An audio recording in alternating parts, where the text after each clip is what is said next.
Bienvenidos, mi nombre es Denise Vargas y hoy les voy a hablar sobre el tema de la escultura. Para empezar, tenemos que saber qué es escultura, y es el arte de modelar el barro, tallar en piedra, madera y otros materiales. En pantalla estamos observando dos tipos de escultura. La primera es estatuaria y la segunda en relieve. El tipo de escultura estatuaria es la que representa la figura humana, y la que es en relieve es la que las figuras sobresalen de la superficie. Para la escultura en relieve tenemos el alto relieve y el bajo relieve.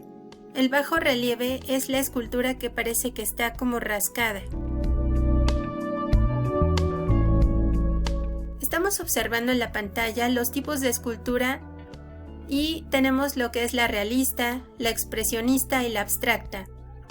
La realista hace referencia al ser humano o que se parece a la realidad. La expresionista nos está hablando de emociones y sentimientos, y la abstracta nos está hablando de figuras geométricas y composición.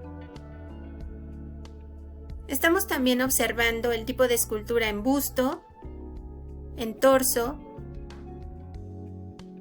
la que es sedente, que es cuando está sentada la figura, la que es yacente cuando está recostada, la que es orante, que sobre todo se encuentra en iglesias, y la que es ecuestre, que nos hace referencia a los caballos.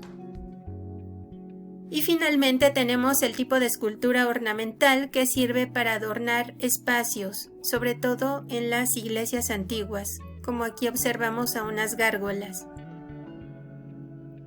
Tenemos a los elementos primarios de la escultura.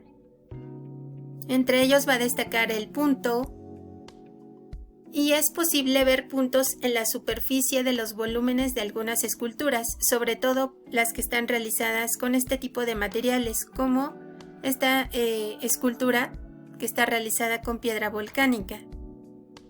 También lo que es la línea.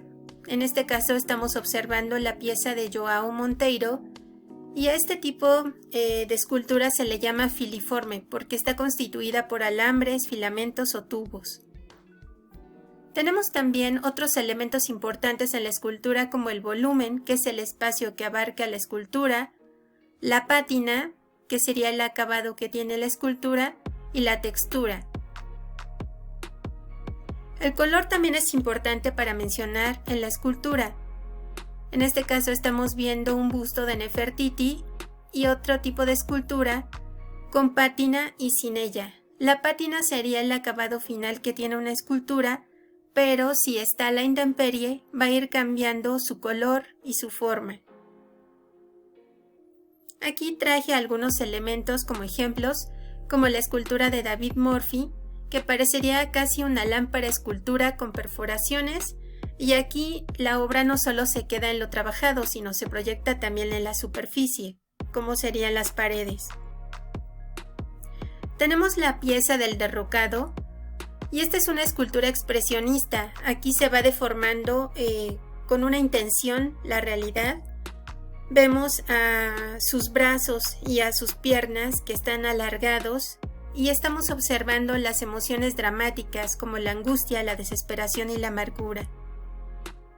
Este es un proyecto también que sería como una instalación donde Toshiko Oriuchi tejió bastantes meses para generar este tipo de pieza, que es una instalación transitable y las personas pueden interactuar dentro de ella.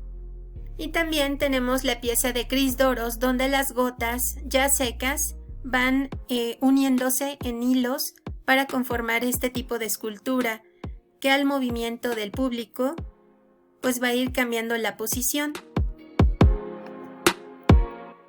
como en este caso observamos. Les agradezco su atención y espero que este material haya sido de su agrado. Gracias.